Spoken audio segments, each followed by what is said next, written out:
ओम श्री परमात्मने नमः। अथ श्रीमद्भगवद्गीता अथ गीता ध्यानम्। ओम पार्थाय प्रतिबोधितां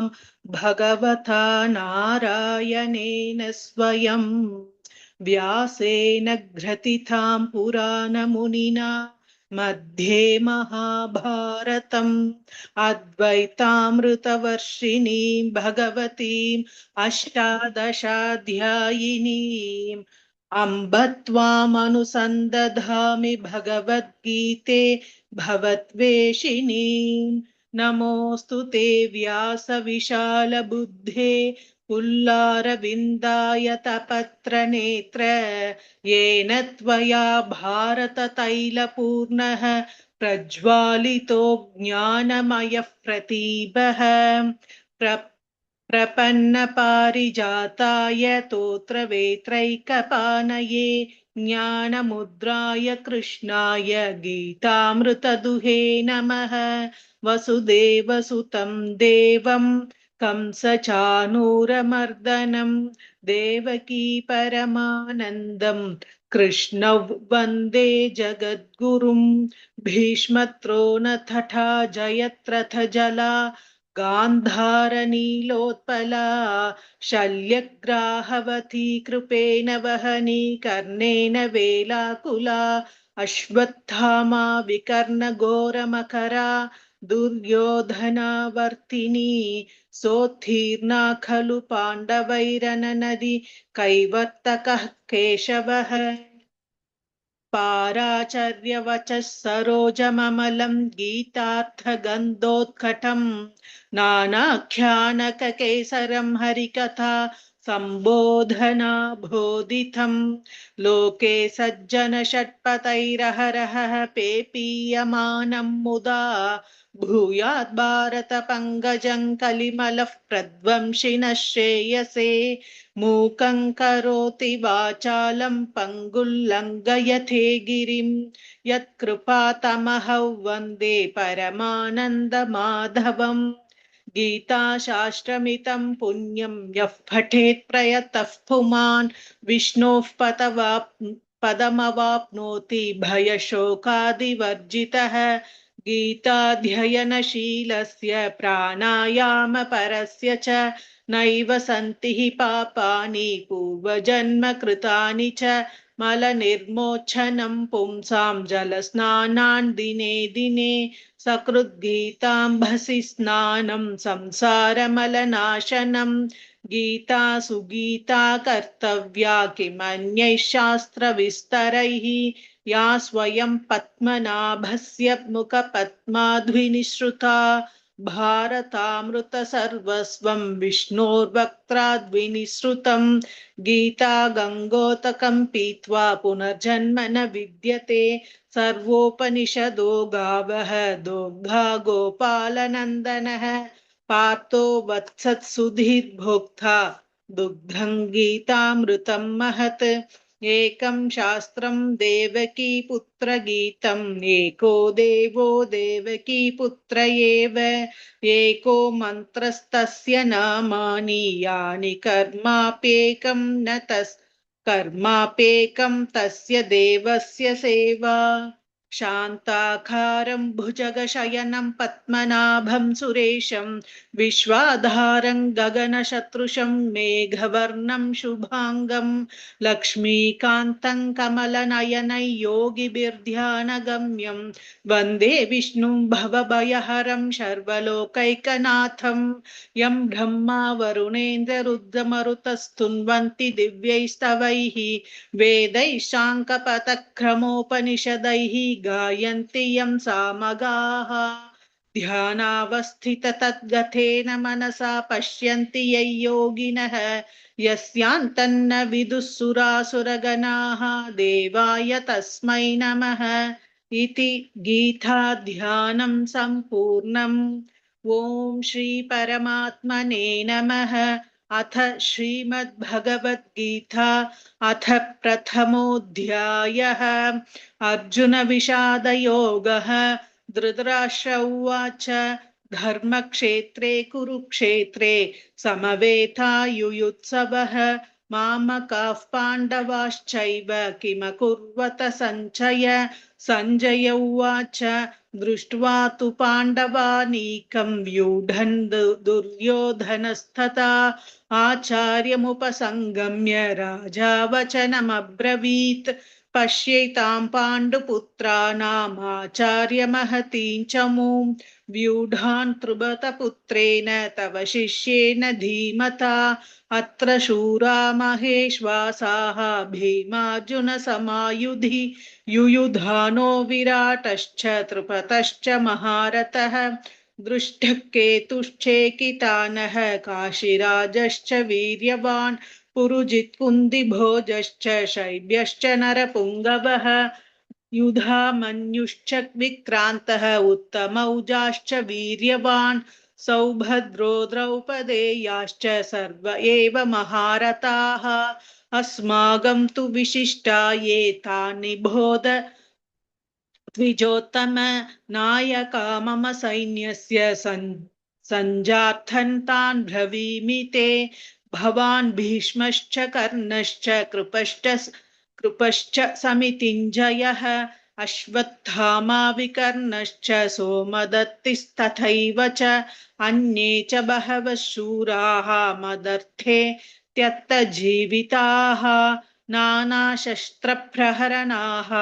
सर्वे युद्धविशारदाः अपर्याप्तं तदस्माकं बलं भीष्माभिरक्षितं पर्याप्तं त्वितमेतेषां बलं भीमाभिरक्षितम् अयनेषु च सर्वेषु यथा भागमवस्थिताः भीष्ममेवाभिरक्षन्तु भवन्तः सर्व एव हि तस्य सञ्जनयन् हर्षं कुरुवृत्तः पितामहः सिंहनादौ विनद्योच्चैः शङ्खं दद्मौ प्रतापवान् ततः शङ्खश्च भैर्यश्च पनवानक गोमुखाः सहसैवाभ्यः हन्यन्त सशब्दस्तु मुलोऽभवत् ततश्वेतैर्हयैर्युक्ते महति स्यन्तने स्थितौ माधवः पाण्डवश्चैव दिव्यौ शङ्खौ प्रदध्मदुः पाञ्चजन्यं ऋषिकेशः देवदत्तं धनञ्जयः पौण्ड्रन् दद्मौ महाशङ्खं भीमकर्मा वृकोदरः अनन्तविजयं राजा कुन्तीपुत्रो युधिष्ठिरः नकुलः सह देवश्च सुघोषमणिपुष्पकौ काश्यश्च परमेश्वासः शिखण्डी च महारथः दृष्टद्युम्नो विराटश्च सात्यकिश्चापराजितः द्रुपदो द्रौपदेयाश्च सर्वशः पृथिवीपथे सौभद्रश्च महाबाहुः शङ्खं दद्मुः पृथक् पृथक् सघोषो धार्तराष्ट्राणां हृदयानि व्यतारयत् नभश्च पृथिवीं चैव तुमुलो व्यनुनादयन् अथ व्यवस्थितान् धार्तराष्ट्रान् कपिध्वजः कृते शस्त्रसम्पाते धनुरुद्यम्य पाण्डवः ऋषिकेशं तदा वाक्यमिदमाह महीपदे अर्जुन उवाच सेनयोरुभयोर्मध्ये रथं स्थापयमेच्युत यावतेथान्निरीक्षेऽहं योद्धुकामानवस्थितान् कैर्मया सह योद्धव्यम् अस्मिन् रणसमुद्यमे योत्स्यमानानवेक्षेऽहं ययेतेऽत्र समागताः धार्तराष्ट्रस्य दुर्बुद्धेः युद्धे प्रियचिकीर्षवः सञ्जय उवाच एवमुक्तो ऋषिकेशः गुडाकेशेन भारत सेनयोरुभयोर्मध्ये स्थापयित्वा रथोत्तमं भीष्मद्रोणः प्रमुखतः सर्वेषां च महीक्षिताम् उवाच पार्थ पश्यैतान् समवेतान् कुरूनिति तत्रापश्यत् स्थितान् पार्थः पितॄनथ पितामहान् आचार्यान् मातुलान् भ्रातॄन् पुत्रान् पौत्रान् सखींस्तथा श्वशुरान् सुहृदश्चैव सेनयोरुभयोरपि तान् समीक्ष्य स कौन्तेयः सर्वान् बन्धून् अवस्थितान् कृपया परयाविष्टः विषीतन्निधमब्रवीत्। अर्जुन उवाच दृष्ट्वेमं स्वजनं कृष्ण युयुत्सं समुपस्थितं सीतन्ति मम गात्राणि मुखं च परिशुष्यति वेपतृष्ट शरीरे मे रोमहर्षश्च जायते गाण्डीवं स्त्रंसते हस्तात् त्वक्चैव परिदह्यते न च शक्नोम्यवस्थातुं भ्रमतीव च मे मनः निमित्तानि च पश्यामि विपरीतानि केशव न च श्रेयोनुपश्यामि हत्वा स्वजनमाहवे न काङ्क्षे विजयं कृष्ण न च राज्यं सुखानि च किन्नो राज्येन गोविन्द किं भोगैर्जीवितेन वा येषामर्थे काङ्क्षितन्नः राज्यं भोगाः सुखानि च तैमेव स्थिता युद्धे प्राणां त्यक्त्वा धनानि च आचार्याः पितरः पुत्राः तथैव च पितामहाः मातुला श्वशुराः पौत्राः शाला सम्बन्धिनस्तथा एतान् हन्तुमिच्छामि घ्नतोऽपि मधुसूदन अपि त्रैलोक्यराज्यस्य हेतो किन्नु मही कृते निहत्य धार्तराष्ट्रान्नः का प्रीतिः स्यात् जनार्दन पापमेवाश्रयेत् तस्मान् हत्वैतानाततायिनः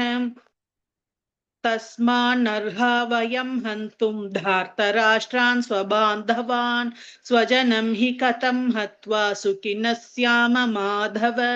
यद्यप्येतेन पश्यन्ति लोभोपहत चेतसः कुलक्षयकृतं दोषं मित्रद्रोहे च पातकं कथं न ज्ञेयमस्माभिः पापा तस्मात् निवर्तितुं कुलक्षयकृतं दोषं प्रपश्यत् बिर्जनार्दन कुलक्षये प्रणश्यन्ति कुलधर्मा सनातनाः धर्मे नष्टे कुलं कृत्स्नम् अधर्मोऽभिभवत्युत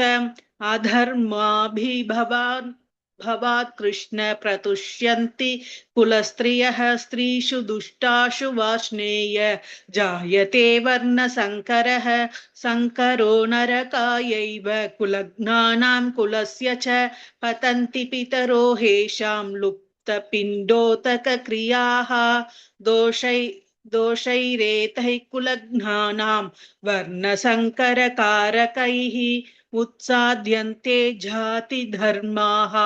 कुलधर्माश्च शाश्वताः उत्सन्नकुलधर्माणां मनुष्याणां जनार्दन नरके नियतौ वासः भवतीत्यनुशुश्रुम अहो बत महत्पापं कर्तुव्यवसिता वयं यत्राज्यसुखलोभेन हन्तुं स्वजनमुद्यताः यतिमामत् प्रतीकारम् अशस्त्रं शस्त्रपाणयः धार्तराष्ट्रारणे हन्युः तन्मे क्षेमतरं भवेत्। सञ्जय उवाच एवमुक्त्वार्जुनः सङ्ख्ये रतोपस्थ उपाविशत् विसृज्य शरं चापं शोकसंविघ्नमानसः ॐ तत्सत् इति श्रीमद्भगवद्गीतासु उपनिषत्सु ब्रह्मविद्यायां योगशास्त्रे श्रीकृष्णार्जुनसंवादे अर्जुनविषादयोगो नाम प्रथमोऽध्यायः। ॐ श्रीपरमात्मने नमः। अथ श्रीमद्भगवद्गीता अथ द्वितीयोऽध्यायः सांख्ययोगः। सञ्जय उवाच तन्तथा कृपयाविष्टम् अश्रुपूर्णाकुलेक्षणं विषीदन्तमिदौ वाक्यम् उवाच मधुसूदन। श्रीभगवानुवाच कुतस्त्वा कश्मलमिदं विषमे समुपस्थितम् अनार्यजुष्टम् अस्वर्ग्यम् अकीर्तिकरमर्जुन क्लैब्यं मास्मगमः पार्थ नैतद्वय्युपपद्यते क्षुद्रं हृदय दौर्बल्यं त्यक्त्वोत्तिष्ठ परन्तप अर्जुन उवाच कथं भीष्मामहं सङ्ख्ये द्रोणं च मधुसूदन इषुभिः प्रतियोत्स्यामि पूजार्हावरिसूदन गुरून् हत्वा हि महानुभावान् श्रेयो भोक्तुं भैक्ष्यमपीह लोके हत्वार्थकामांस्तु गुरूनिहैव भुञ्जीय भोगान् रुधिरप्रदिग्धान् न चैतत् विद्मः कतरन्नो गरीयः यद्वा जयेम यदि वा नो जयेयुः यानेव हत्वा न जिजीविषामः स्तेव स्थिताः प्रमुखे धार्तराष्ट्राः कार्पण्यतोषोपहतः स्वभावः पृच्छामि त्वां धर्मसम्मूढचेताः यच्छ्रेयस्यान्निश्चितं ब्रूहि तन्मे शिष्यस्तेऽहं शाधि मां त्वां प्रपन्नं न हि प्रपश्यामि ममापनुद्यात् यच्छोकमुच्छोषणमिन्द्रियाणाम् अवाप्य भूमा वसपत्नमृद्धं राज्यं सुराणामपि चाधिपत्यं सञ्जय उवाच एवमुक्त्वा ऋषिकेशं गुडाकेशः परन्तप न योत्स्य इति गोविन्दं मुक्त्वा तूष्णीं बभूवः तमुवाच ऋषिकेशः प्रहसन्निव भारत सेनयोरुभयोर्मध्ये विषीदन्तमिदौ वचः श्रीभगवानुवाच अशोच्यानन्वशोचस्त्वं प्रज्ञावादांश भाषसे गतासु न गतासूंश नानुशोचन्ति पण्डिताः न त्वेवाहं जातु नासं न त्वन्नेमे जनाधिभाः न चैव न भविष्यामः सर्वे वयमतः परं देहिनोऽस्मिन् यथा देहे कौमारै यौवनञ्जरा तथा देहान्तरप्राप्तिः धीरस्तत्र न मुह्यति मात्रा स्पर्शास्तु कौन्तेय शीतोष्णसुखदुःखदाः आगमापायिनो नित्याः तान् स्थितिक्षस्व भारत यं हि नौ व्यथयन्त्येते पुरुषं पुरुषर्षभ समदुःखसुखं धीरं सोमृतत्वाय कल्पते नासतो विद्यते भावः न भावो विद्यते सतः उभयोरपि दृष्टान्तः त्वनयोस्तत्त्वदर्शिभिः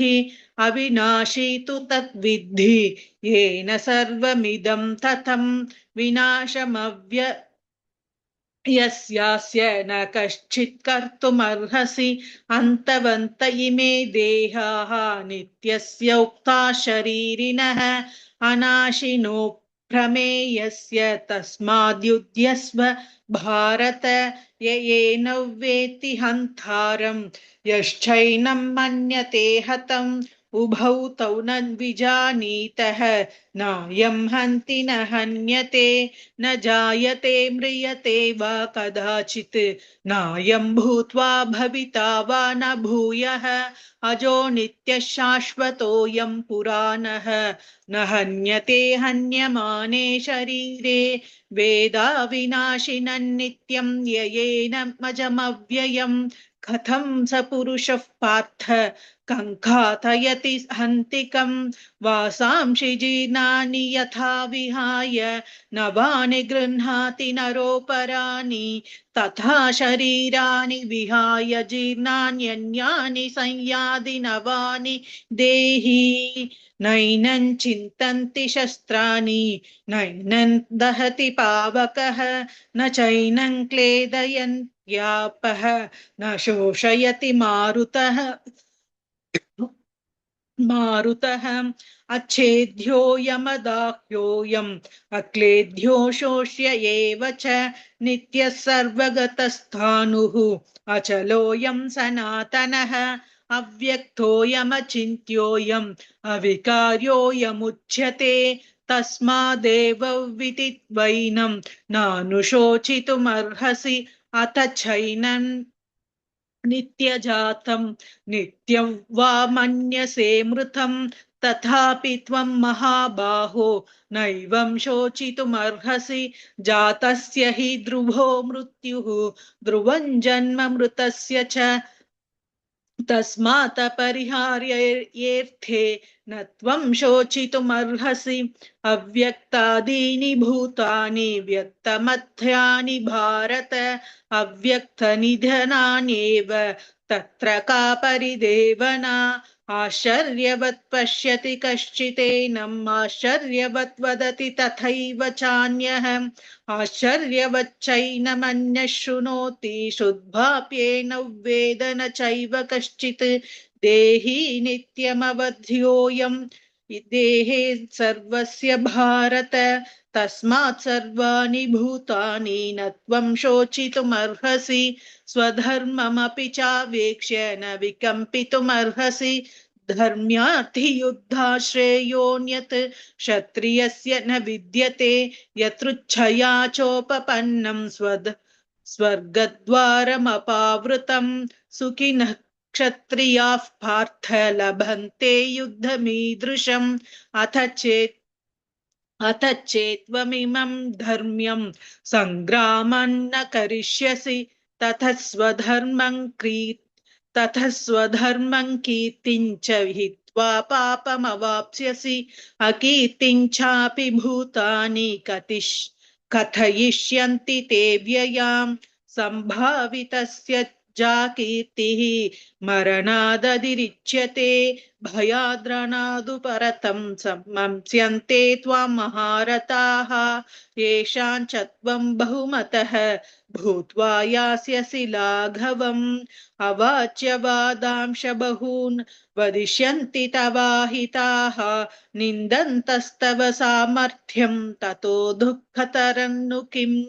हतो वा प्राप्स्यसि स्वर्गं जित्वा वा भोक्ष्यसे महीम् तस्मादुद्दिष्ठ कौन्तेय युद्धाय कृतनिश्चयः सुखदुःखे समे कृत्वा लाभालाभौ जयाजयौ ततो युद्धाय युज्यस्व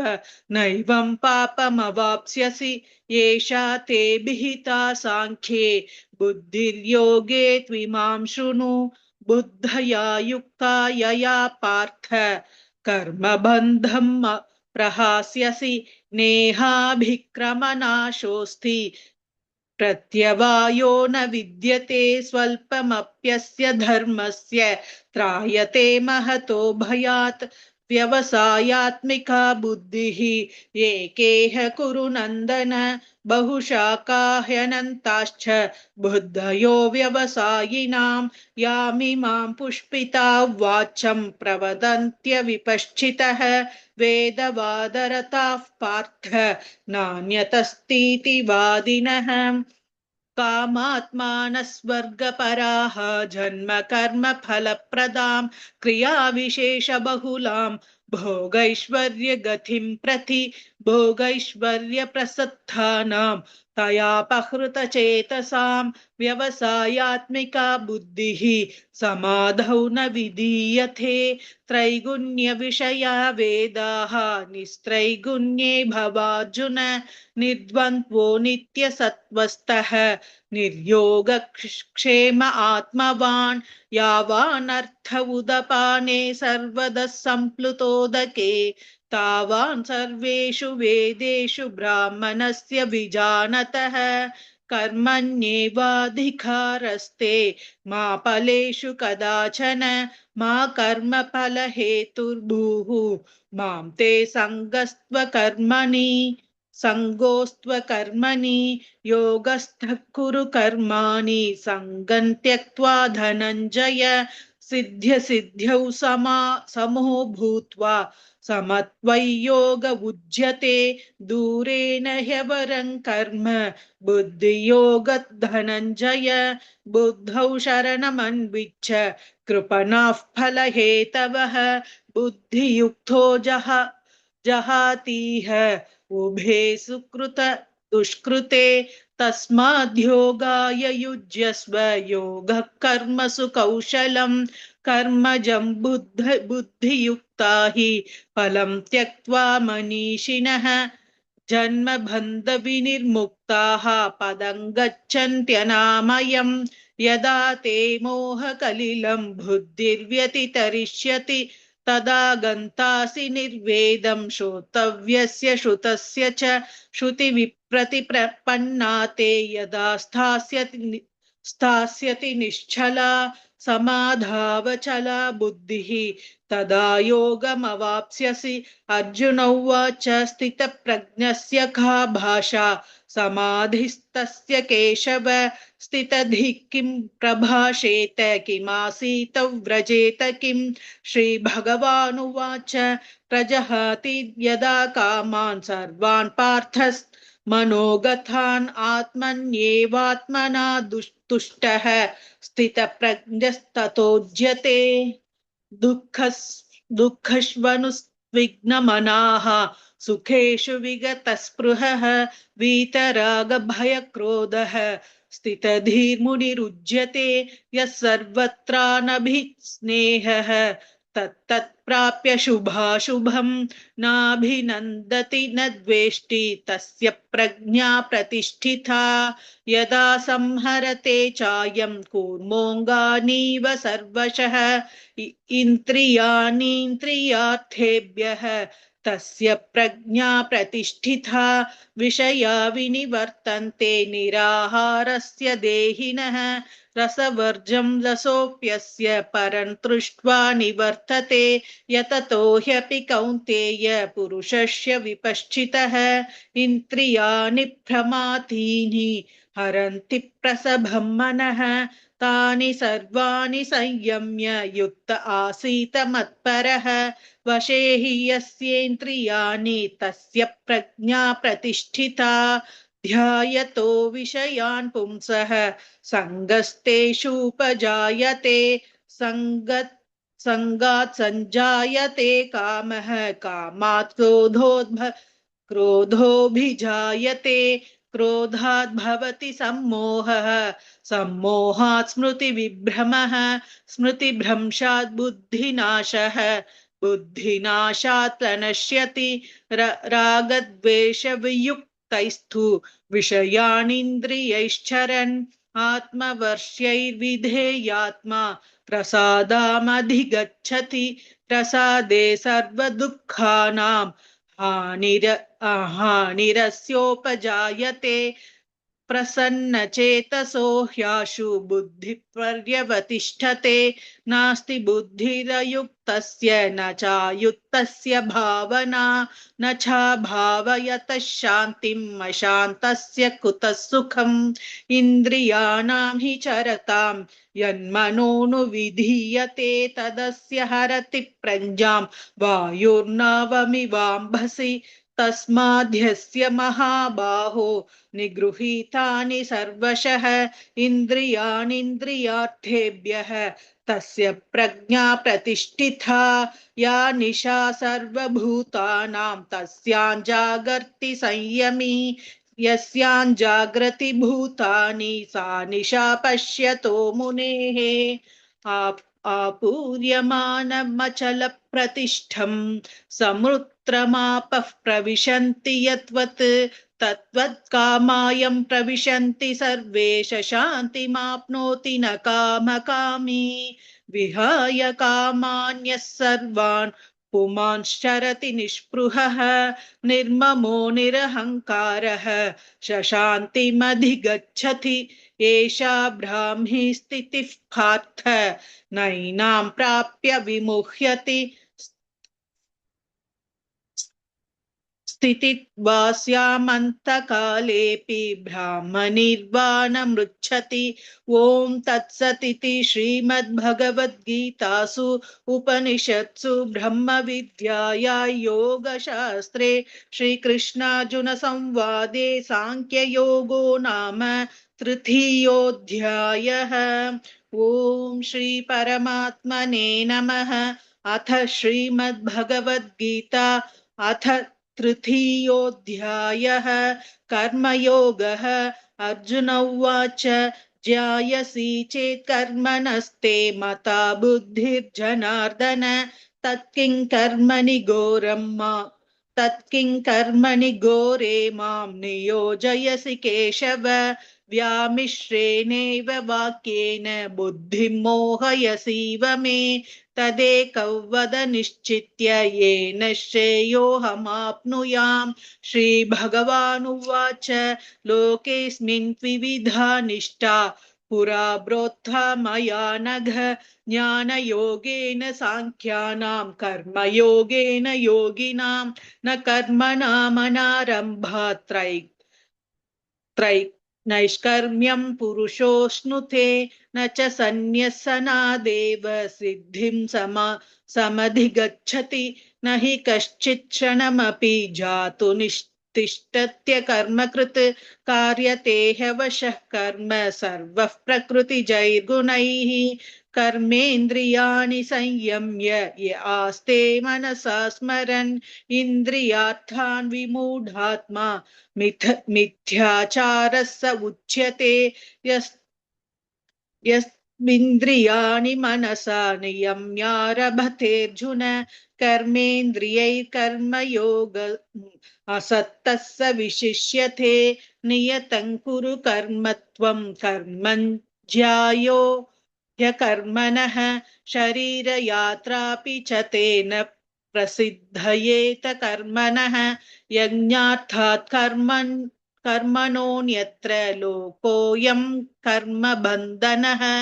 तदर्थं कर्म कौन्तेय मुक्तसङ्गः समाचर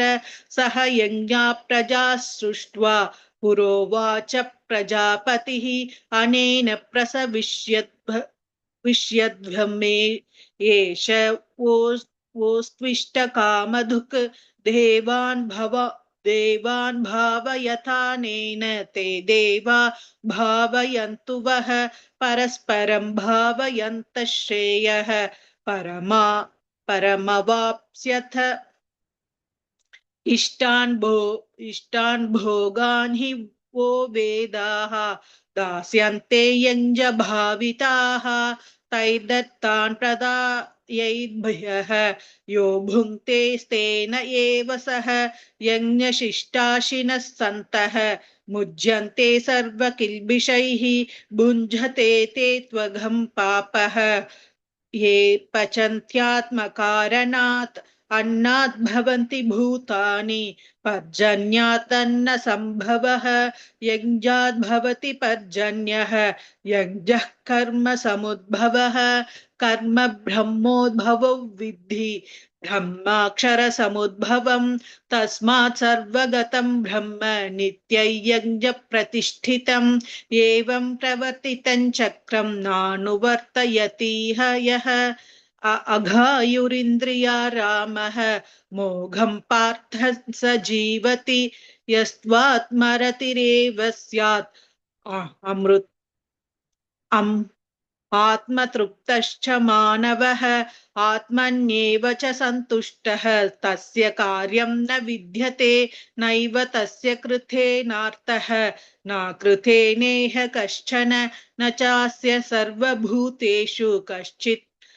कश्चिदर्थव्यपाक्षयः तस्मादसक्तः सततं कार्यं कर्म समाचर असक्तो ह्याचरन् कर्म परमाप्नोति पूरुषः कर्मणैव हि संसिद्धिम् आस्थिता जनकादयः लोकसङ्ग्रहमेवापि सम्पश्यन् कर्तुमर्हसि यद्यदाचरति श्रेष्ठः तत्तदेव तरो जनः स यत्प्रमाणं कुरुते लोकस्तदनुवर्तते न मे पार्थस्ति कर्तव्यं त्रिषु लोकेषु किंचन नानवाप्तमवाप्तव्यं वर्त एव च कर्मणि यतिह्यहं न वर्तेयं जातु कर्मण्यतन्त्रितः मम वर्तमानुवर्तन्ते मनुष्याः पार्थ सर्वशः उत्सीदेयुरिमे लोकाः न कुर्यां कर्म चेतहं शङ्करस्य च कर्ता स्याम् अपहन्यामि माः प्रजाः सत्ता सत्ताः कर्मण्य विद्वांसः यथा कुर्वन्ति भारत कुर्याद्विद्वंस तथा सप्तः चिकीर्षुर्लोकसङ्ग्रहं न बुद्धिभेदं जनयेत् अज्ञानं कर्म संगिनां जोषयेत् सर्वकर्माणि विद्वान् युद्धः समाचरन् प्रकृतेः क्रियकर्माणि गुणैः कर्माणि सर्वशः अहङ्कार विमूढात्मा कर्ताहमिति मन्यते तत्त्वविद्दु महाबाहो गुणकर्म विभागयोः गुणागुणेषु वर्तन्ते इति मत्वा न सज्जते प्रकृते गुणसम्मूढाः सज्जन्ते गुणकर्मसु तान कृत्स्नविदो मन्दान् कृत्स्नविन्नं विचालयेत् मयि सर्वाणि कर्माणि सन्न्यस्याध्यात्मचेत् तसा निराशीर्निर्ममो भूत्वा युध्यस्व विगतज्वरः ये मे मतमिदन्नित्यम् अनुतिष्ठन्ति मानवाः श्रद्धावन्तः न सूयन्तः मुह्यन्ते तेऽपि कर्मभिः ते ये त्वे ये त्वेतदभ्यसूयन्तः नानुतिष्ठन्ति मे मतं सर्वज्ञानविमूढांस्तान्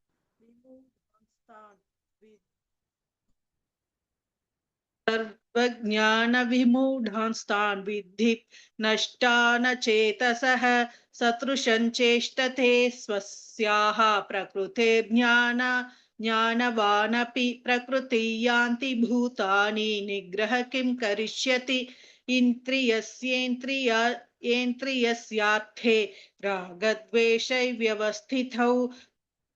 तयोर्न वशमागच्छेत्थौ ह्यास्य परिपन्थिनौ श्रेयोन् स्वधर्मो विगुणः परधर्मात् स्वनुदिष्टतात् स्वधर्मे निधनौ श्रेयः परधर्मो भयावहः अर्जुन उवाच अथ केन प्रयुक्तोऽयं पापञ्चरति पूरुषः अनिच्छन्नपि वार्ष्णेय बलादीव नियोजितः श्रीभगवानुवाच काम एष क्रोध एषः रजोगुणसमुद्भवः महाशनो महापाप्मा विद्येनमिह वैरिणम् धूमेनाव्रियते वह्निः यथार्थशो मलेन च यथोल्बेनावृतो गर्भः तथा तेन तमावृतम् आवृतं ज्ञानमेतेन ज्ञानिनो नित्यवैरिणा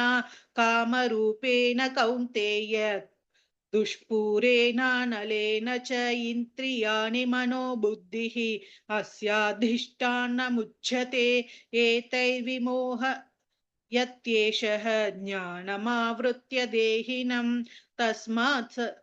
त्वमिन्द्रियान् यादौ नियम्य भरदर्षभः प्राप्मानं प्रजहिहेनं ज्ञानविज्ञाननाशनम् इन्द्रियाणि पराण्याहुः इन्द्रियेभ्यः परन्त मनः मनसस्तु परा बुद्धिः यो बुद्धेः परतस्तु सः एवं बुद्धेः परं बुद्ध्वा संस्तभ्यात्मानमात्मना जहि शत्रुं महाबाहो कामरूपं दुरासदम् ॐ तत्सदिति श्रीमद्भगवद्गीतासु उपनिषत्सु ब्रह्मविद्याया योगशास्त्रे श्रीकृष्णार्जुनसंवादे कर्मयोगो नाम तृतीयोऽध्यायः। ॐ श्री परमात्मने नमः। अथ श्रीमद्भगवद्गीता अथ चतुर्थोऽध्यायः ज्ञानकर्मसन्न्यासयोगः। श्रीभगवानुवाच इमौ विवस्वते योगं प्रोक्तवानहमव्ययम् विवस्वान्मनवे प्राह मनुरिक्ष्वाकवे ब्रवीत्। एवं परम्परा प्राप्तिमिमौ राजर्षयो विदुः। सकाले नेह महता योगो नष्टः परन्तप। स एवायं मया तेद्य योगः प्रोक्तः पुरातनः। भक्तोऽसि मे सखा चेति रहस्यं हेतदुत्तमम्। अर्जुन उवाच अपरं भवतो जन्म परं जन्म विवस्वतः कथमेतत् विजानीयाम् त्वमादौ प्रोक्तवानिति। श्रीभगवानुवाच बहूनि मे व्यतीतानि जन्मानि तव चार्जुन तान्यहं वेद सर्वाणि न त्वं वेत्थ परन्तप। अचोऽपि सन्नव्ययात्मा भूतानामीश्वरेऽपि सन् प्रकृतिं स्वामधिष्ठाय सम्भवाम्यात्म मायया। यदा यदा हि धर्मस्य ग्लानिर्भवति भारत अभ्युत्थानमधर्मस्य तदात्मानं सृजाम्यहम्। परित्राणाय साधूनां विनाशाय च दुष्कृतां धर्म संस्थापनार्थाय सम्भवामि युगे युगे। जन्म कर्म च मे दिव्यम् एवं यो वेत्ति तत्त्वतः त्यक्त्वा देहं पुनर्जन्म नैति मामेति सोऽर्जुन। वीतरागभयक्रोधाः मन्मया मामुपाश्रिताः बहवो ज्ञानतपसा भूता मद्भावमागताः। ये यथा मां प्रपद्यन्ते तांस्तथैव भजाम्यहम्। मम वर्त्मानुवर्तन्ते मनुष्याः पार्थ सर्वशः काङ्क्षन्तः कर्मणां सिद्धिं यजन्त इह देवताः। शिभ्रौ हि मानुषे लोके सिद्धिर्भवति कर्मजा। चातुर्वर्ण्यं मया सृष्टं गुणकर्म विभागशः तस्य कर्तारमपि मां विद्यः कर्तारमव्ययम्। न मां कर्माणि लिम्पन्ति न मे कर्मफले स्पृहा इति मायोऽभिजानाति कर्मभिर्न स बध्यते। एवं ज्ञात्वा कृतं कर्म पूर्वैरपि मुमुक्षुभिः कुरु कर्मैव तस्मात् मम पूर्वैः पूर्वतरं कृतं किमकर्मेति कवयोऽप्यत्र मोहिताः। तत्ते कर्म प्रवक्ष्यामि यज्ञात्वा मोक्ष्यसे शुभात्। कर्मणो ह्यपि बोद्धव्यं च विकर्मणः अकर्मणश्च बोद्धव्यं गहना कर्मणो गतिः। कर्मण्यकर्म यः पश्येत् अकर्मणि च कर्म यः स बुद्धिमान् मनुष्येषु सयुक्तः कृत्स्न कर्मकृत्। यस्य सर्वे समारम्भाः कामसङ्कल्पवर्जिताः ज्ञानाग्निदग्धकर्मणां तमाहुः पण्डितं बुधाः। त्यक्त्वा कर्मफलासङ्गं नित्यतृप्तो निराश्रयः कर्मण्यभिप्रवृत्तोऽपि नैव किञ्चित् करोति सः। निराशीर्यत चित्तात्मा त्यक्त सर्वपरिग्रहः शारीरं केवलं कर्म कुर्वनाप्नोति किल्बिषं। यतृच्छालाभसन्तुष्टः द्वन्द्वादितो विमत्सरः समसिद्धावसिद्धौ च कृत्वापि न निबध्यते गतसङ्कस्य मुक्तस्य ज्ञानवस्थितचेतसः यज्ञायाचरतः कर्म समग्रं प्रविलीयते ब्रह्मार्पणं ब्रह्महविः ब्रह्माग्नौ ब्रह्मणाहुतं ब्रह्मैव तेन कन्तव्यं ब्रह्म कर्म समाधिना दैवमेवापरे यज्ञं योगिनः पर्युपासते ब्रह्माग्नवापरे यज्ञं यज्ञेनैवोपजुह्वति श्रोत्रादीनीन्द्रियाण्यन्ये संयमाग्निषु जुह्वति शब्दादीन् विषयाण्यन्ये इन्द्रियाग्निषु जुह्वति सर्वाणि इन्द्रियकर्माणि प्राणाकर्माणि चापरे आत्मसंयमयोगाग्नौ जुह्वति ज्ञानदीपिते द्रव्ययज्ञास्तपोयज्ञः योगयज्ञास्तथा परे स्वाध्यायज्ञानयज्ञाश्च यतयः संशितव्रताः अपाने जुह्वति प्राणं प्राणोपानं तथा परे प्राणापानगतिरुद्ध्वा प्राणायामपरायणाः अपरे नियताहाराः प्राणान् प्राणेषु जुह्वति सर्वेऽप्येते यज्ञवितः यज्ञक्षपितकल्मषाः यज्ञशिष्टामृतभुजः यान्ति ब्रह्म सनातनं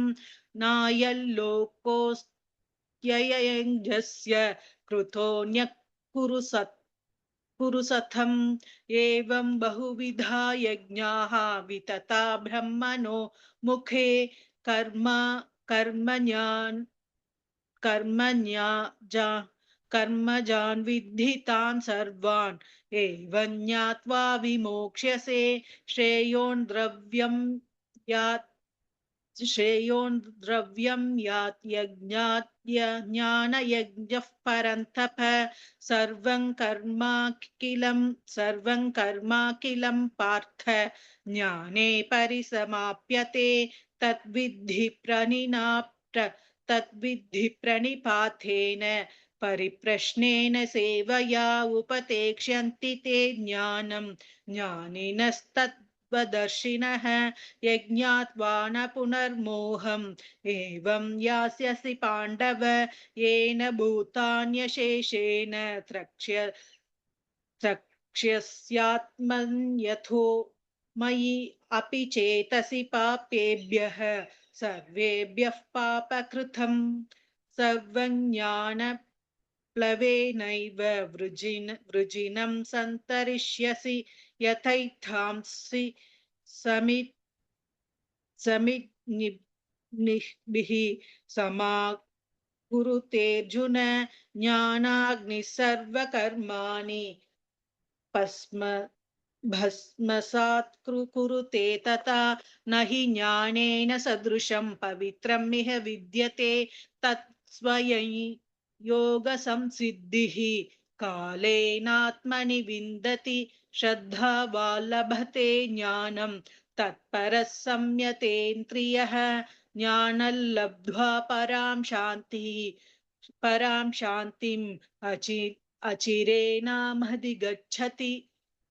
अचिरेणाधिगच्छति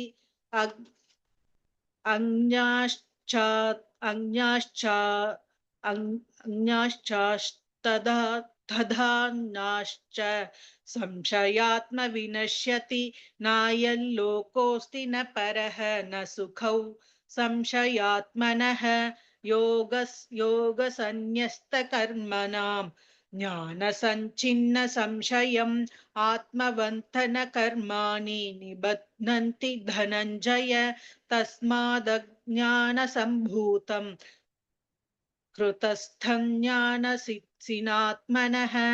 चित्तवैनं संशययोगम् अतिष्ठोत्तिष्ठ भारत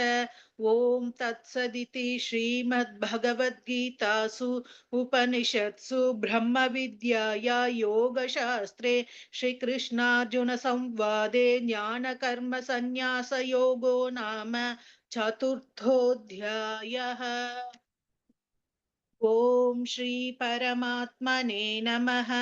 अथ पञ्चमोऽध्यायः। कर्मसन्न्यासयोगः। अर्जुन उवाच सन्न्यासं कर्मणां कृष्ण पुनर्योगं च संशसि यच्छ्रेययेतयोरेकं तन्मे ब्रूहि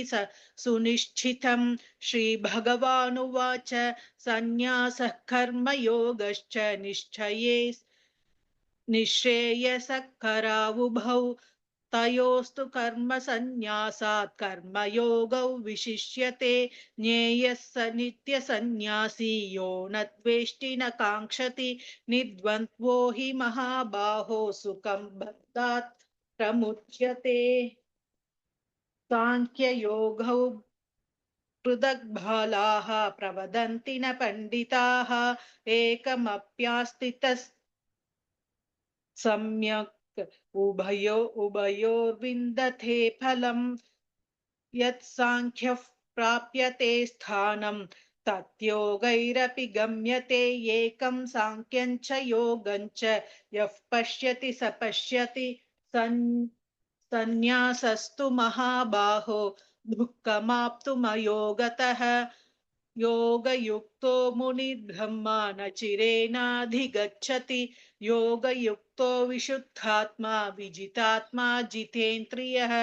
सर्वभूतात्मभूतात्मा कुर्वन्नपि न लिप्यते। नैव किञ्चित् करोमीति युक्तो मन्यते तत्त्ववित्।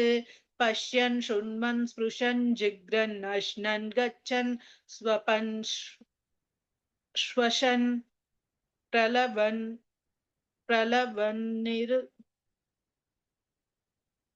प्रलवन्निसृजन् गृह्णन्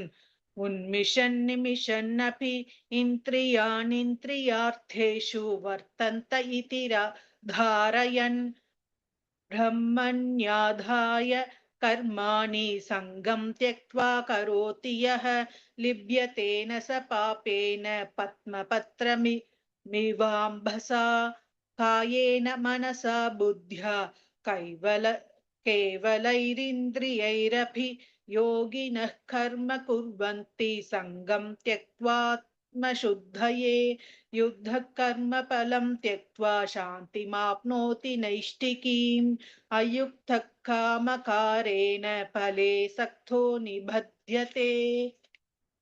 सर्वकर्माणि मनसा सन्न्यस्यास्ते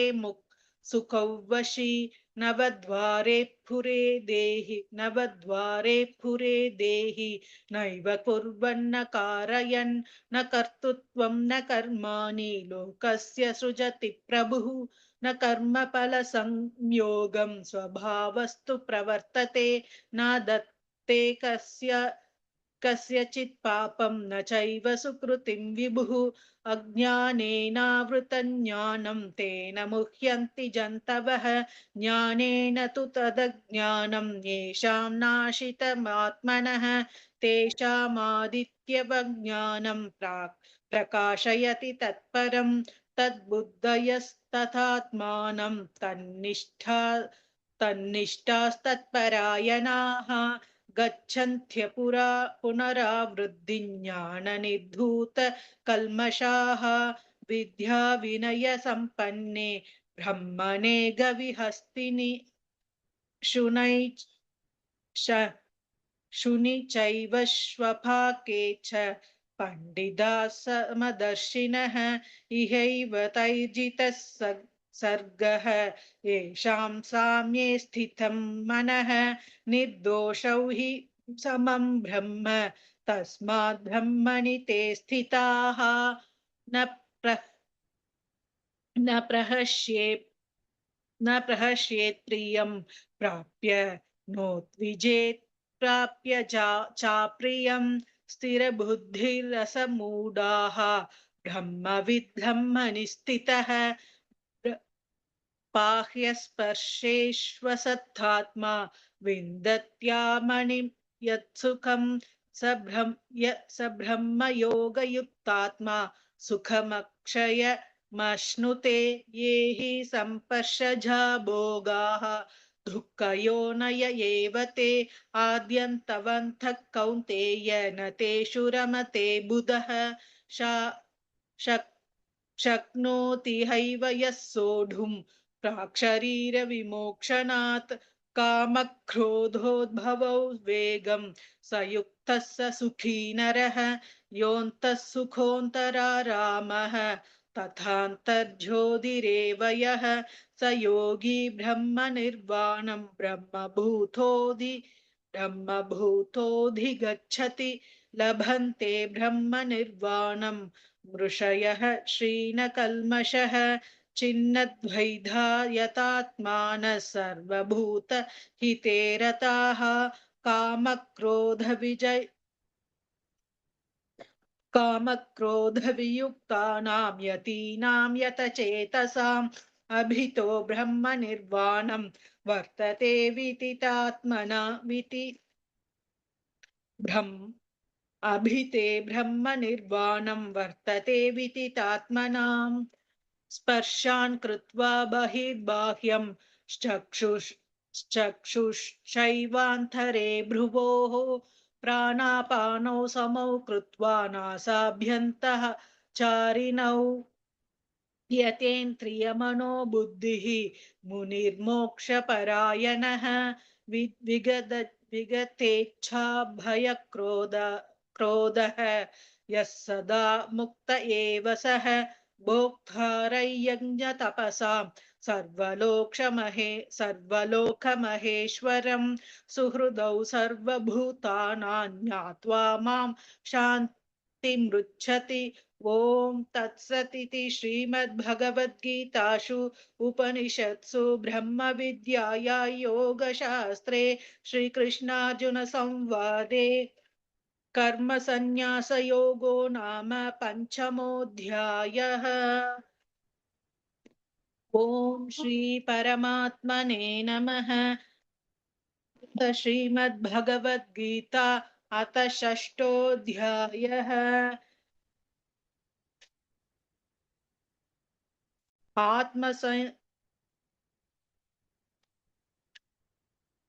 आत्मसंयमयोगः।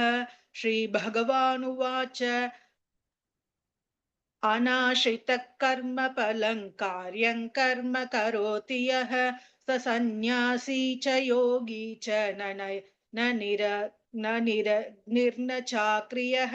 यं सन्न्यासमिति प्राहुः योगं तं विद्धि पाण्डव न ह्यसन्न्यस्तसङ्कल्पः योगी भवति कश्चन आरुरुक्षोर्मुनेर्योगं कर्म कारणमुज्यते योगारूढस्य तस्यैव शमः कारणमुज्यते यदा हीनेन्द्रियार्थेषु न कर्मस्वनुषज्यते सर्वसङ्कल्पसन्न्यासी योगारूढस्तदोच्यते उद्धरेतात्मनात्मानं नात्मानमव साधयेत् आत्मैव ह्यात्मनो बन्धुः आत्मैव रिपुरात्मनः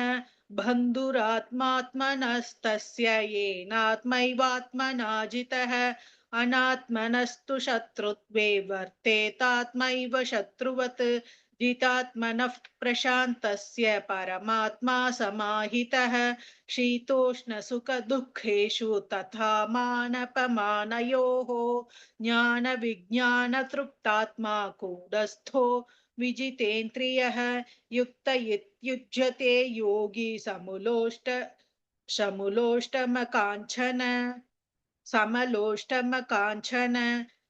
सुहृन्मित्रार्युदासीन मध्यस्थ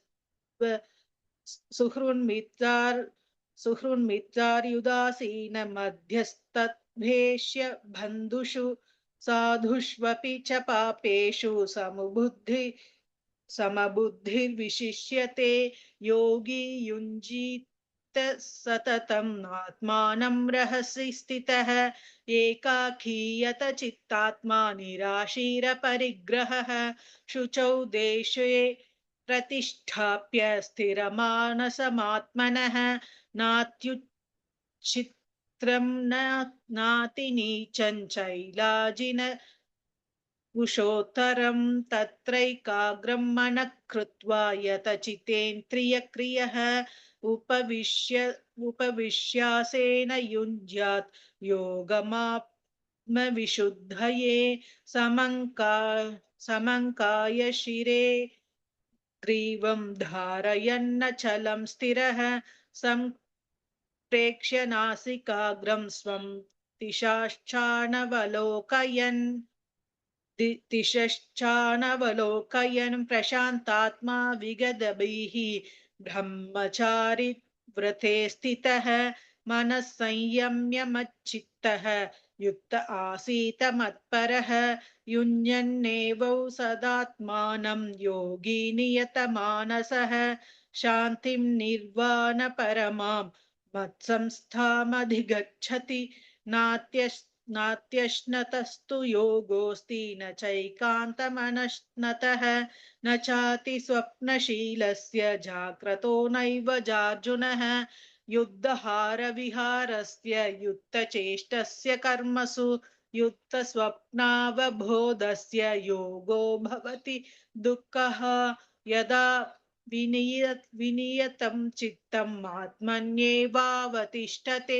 निःस्पृहः सर्वकामेभ्यः युक्त इत्युच्यते तदा यथा दीपो निवातस्थः नेङ्गते सोपमा स्मृता योगिनो यतचित्तस्य युञ्जतो योगमात्मनः यत्रो परमते चित्तं निरुद्धं योगसेवया यत्र चैवात्मनात्मानं पश्यन्नात्मनि तुष्यति सुखमात्यतिकैयुद्धत् युद्ध बुद्धिग्राह्यमतीन्द्रियं वेति यत्र न चैवायं स्थितश्चलति तत्त्वतः यल्लब्ध्वा चापरल्लाभं मन्यते नातिकं न ततः यस्मिन् स्थितो न दुःखेन गुरुणापि विचाल्यते तौ विद्या दुःखसंयोगवियोगं वियोगै तं विद्या दुःखसंयोगवियोगयोगसञ्जितं स निश्चयेन योक्तव्यः योगो निर्विण्णचेतसा सङ्कल्पप्रभवान् कामान् त्यक्त्वा सर्वान् नशेषतः मनसैवेन्द्रियग्रामं विनियस्य समन्ततः शनैः शनैरुपरमेद्बुद्ध्या धृतिगृहीतया आत्मसंस्थमनः कृत्वा न किञ्चिदपि चिन्तयेत् यतो निश्चरति मनश्चञ्चलमस्थिरं ततस्ततो न्यैतत् आत्मन्येव वशं नयेत् प्रशान्तमनसं हीनं योगिनं सुखमुत्तमम् उपैति शान्तरजसं ब्रह्मभूतमकल्मषं युञ्जन्नेवं सदात्मानं योगी विगत कल्मषः सुखेन ब्रह्म संपर्शः अत्यन्तं सुखमश्नुते सर्वभूतस्तमात्मानं सर्वभूतानि चात्मनि ईक्षते योगयुक्तात्मा सर्वत्र समदर्शनः यो मां पश्यति सर्वत्र सर्वं च मयि पश्यति तस्याहं न प्रणश्यामि स च मे न प्रणश्यति सर्वभूतस्थितं यो मां भजत्येक भजत्येकत्वमास्थितः सर्वथा वर्तमानोऽपि स योगी मयि वर्तते आत्मौपम्येन सर्वत्र समं पश्यति योऽर्जुन सुखौ वा यदि वा दुःखं स योगी परमो मतः अर्जुन उवाच यो योगस्त्वया प्रोक्तः साम्येन मधुसूदन एतस्याहं न पश्यामि चञ्चलत्वस्थितिं स्थिरां चञ्चलं हि मनः कृष्ण प्रमाथि बलवदृढं तस्याहं निग्रहं मन्ये वायोरिव सुदुष्करं श्रीभगवानुवाच असंशयं महाबाहो दुर्निग्रहञ्चलन् अभ्यासेन तु कौन्तेय वैराग्येन च गृह्यति असंयतात्मना योगः दुष्प्राप इति मे मतिः वश्यात्मना तु यतता शक्यो वा शक्यो वाप्तुमुपायतः अर्जुन उवाच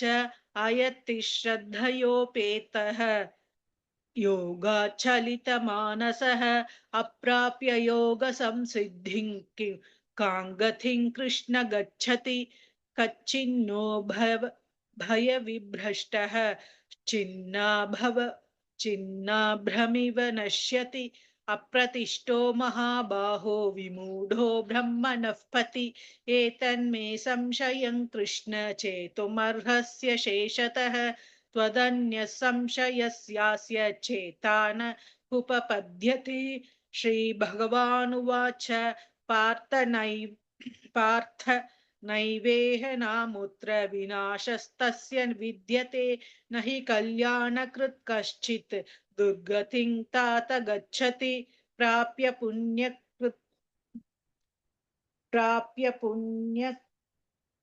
कृता लोकान् उषित्वा शाश्वतिः समाः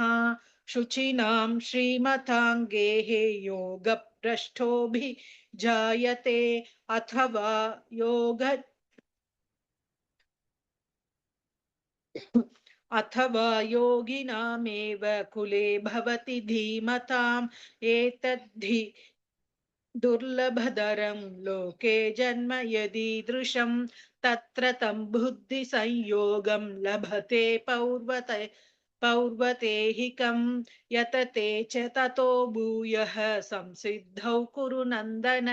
पूर्वाभ्यासेन तेनैव ह्रियते ह्यवशोऽपि सः जिज्ञासुरपि योगस्य शब्दब्रह्माति वर्तते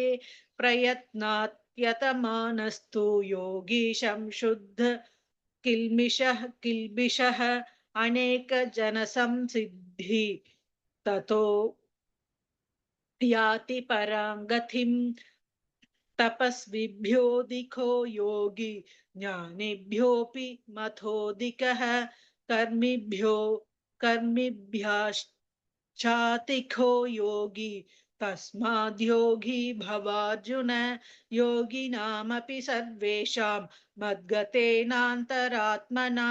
श्रद्धावान् भजते यो मां समे युक्ततमो मतः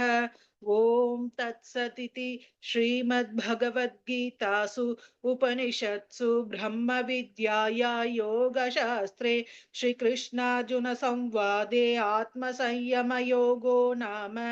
षष्ठोऽध्यायः तत्सत् श्रीकृष्णार्पणमस्तु।